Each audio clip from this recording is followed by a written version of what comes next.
an emergency closed-door summit in Abuja. The gathering today comes after a deadline the body set for democracy to be restored in Niger came and went. Coup leaders have so far ignored calls to reinstate Niger's president. The possibility of a military intervention by Ecowas was made more complicated after neighboring Mali and Burkina Faso said it would be tantamount to a declaration of war. Take a listen to what Nigeria's President Bola Tinubu had to say as the meeting began today. We still look to engage the party involved, including the coup leaders, in honest discussion to convince them to relinquish power as suggested and reinstate President Bazoum. We can now bring in our international affairs editor, Philip Turl. Philip, great to see you as always.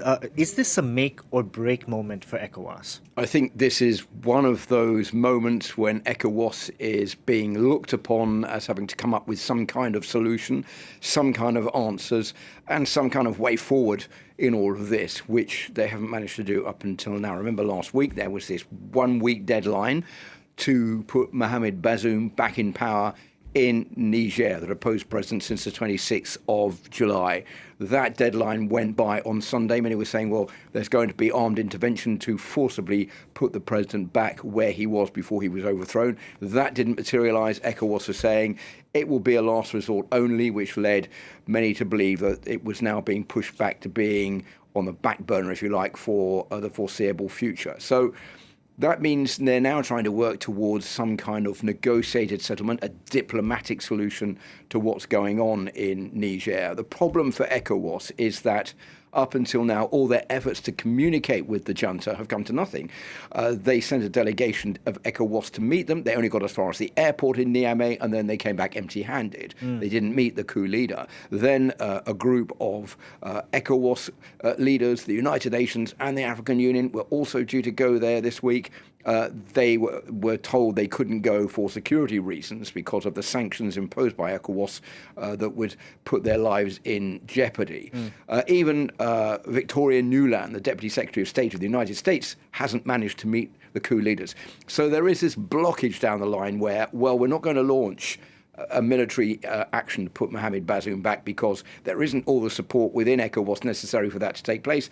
And at the same time, we're not getting very far with our diplomatic efforts to try to work out a solution. So where is that going to leave ECOWAS? The time is ticking by. This is a one-day meeting. We're expecting some kind of statement tonight. I think there may just be somewhere down the line, perhaps, the feeling that if they can get away from this meeting with the release of Mohamed Bazoum from house arrest, that will already be a step in the right direction. But even that is not certain today. Philip, but things were made more complicated, especially when it came to the threat of a military intervention after Mali and Burkina Faso said any intervention in Niger would be a declaration of war and in their countries as well. So there's a risk that this could spread into a larger regional conflict. And that is one of the reasons I think that this has been pushed to the sidelines for the moment, because there is this growing uncertainty about what this actually would mean. It's not just a case of going in there and putting Mohamed Bazoum back in power. How would they do that? With what means? Which countries would take part?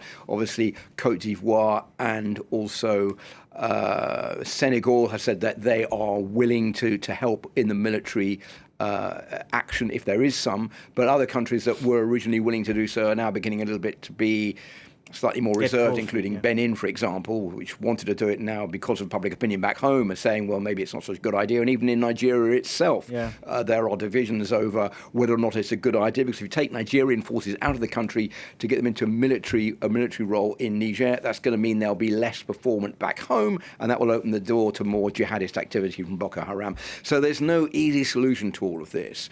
And that's why I think that the effort is now being put on sanctions to try to bring the coup leaders to the negotiating table. So far, that hasn't worked. What they're going to do today remains uncertain, but we'll see in the next few hours what is in the closing statement. We'll see what comes out of that meeting. Thank you very much for that, Philip. Philip Turl there.